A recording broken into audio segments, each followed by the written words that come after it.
Keith, I'm back again with another news report about the sport of beach volleyball. Today I'm going to do something special. Hey, what the hell was that? Okay, today I'm going to do something special. I'm going to record in stereo. In stereo. Okay, today is April 30th, 2014, and I'm recording from the city of Mississauga in Ontario, Canada. Okay, don't worry, I'm not going to toss a bunch of special effects at you today. I'm going to go on with a normal beach volleyball news report. The topic today is my mini beach volleyball tournaments taking place on the May long weekend. The first thing I'm going to do is list the tournaments for you, and then I'm going to describe the tournaments and the format and the stuff like that. May 17th, the first one, which is a Saturday. It's going to be co-ed twos, co-ed doubles. The first prize for that tournament, by the way, is free entry into ladder number 16 the following week. And then the next day, May 18th, is the women's doubles. And by the way, that tournament is already full, the 10 o'clock tournament. But the good news is I'm going to run a second tournament starting at 2 p.m. in the afternoon. So you can still get in. There's still room, and it might be a second tournament. And the next tournament is May 19th. That is a Monday. That is going to be co-ed doubles, a regular tournament starting at 10 o'clock in the morning. And as the day I'm recording this, there were only 2 spots left. So wow, that's pretty cool. Here in Canada, by the way, in case you're watching this from anywhere else except Canada, it is the Victoria Day long weekend. That's why I'm running these tournaments. Saturday, Sunday, and the Monday, which is the holiday. Now, oddly enough, here in Canada, we refer to this as the May 2-4 weekend. Queen's birthday, the 24th of May, Queen Victoria. And this is weird because Saturday, the 24th, is actually the following weekend. So why didn't they pick the holiday for the actual May 2-4 weekend? That this holiday is actually the weekend before May 2-4, which is a bit confusing. Oh well, what can you do? We're not government, right?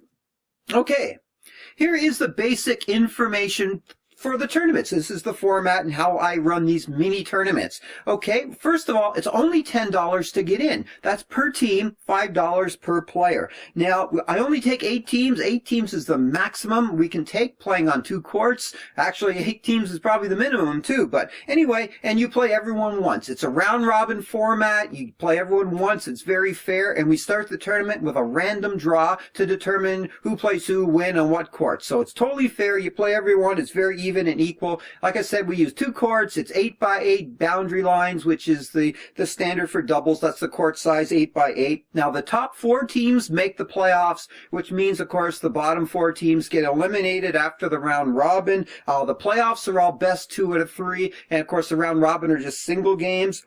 First place in the tournament wins $50. Second place wins $20. Now, if you do the math, $10 entry fee, that's 5 times your money back. That's a pretty good deal. Big tournaments don't even give you that kind of payback on your cash.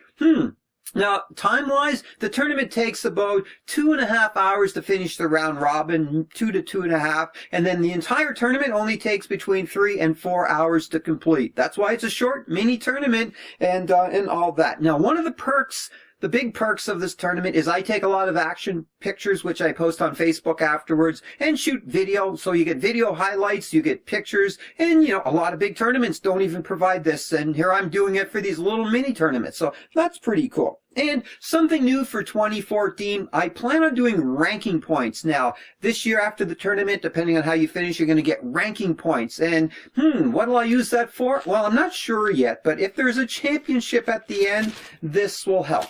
Okay. Now, people always tell me don't run tournaments on long weekends because people go away, they go camping, they do all kinds of family party things, and nobody plays beach volleyball. However, at the status, at the teams that I'm getting for these tournaments, I think, hey, this is pretty cool. I'm doing something right, so that's really good. So anyway, it's looking good for these tournaments. Women's tournament's already sold out. The other tournaments are filling up. It's looking really good. And by the way, there's 2.5 weeks to go before the tournament. That's when I'm recording this anyway. So I'm really happy with all the interest so far, and yeah, but the women's already full, looking really, really good.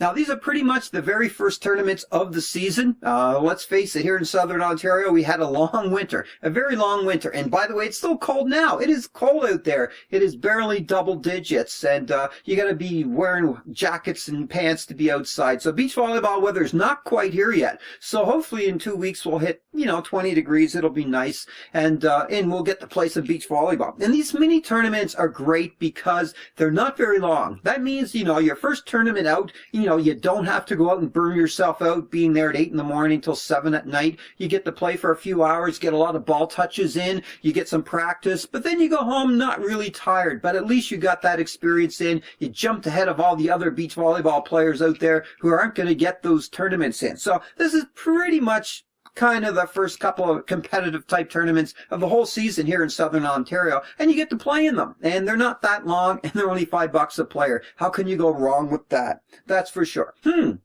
I should also mention, right now playing is the FIVB Grand Slam in China. I've been trying to watch it on the live webcast, but of course, it's 12 hours ahead of us, so you got to stay up at 2 in the morning to watch these games. But anyway, so the FIVB are playing beach volleyball. Okay, that is it. That is all for today. Don't forget to subscribe.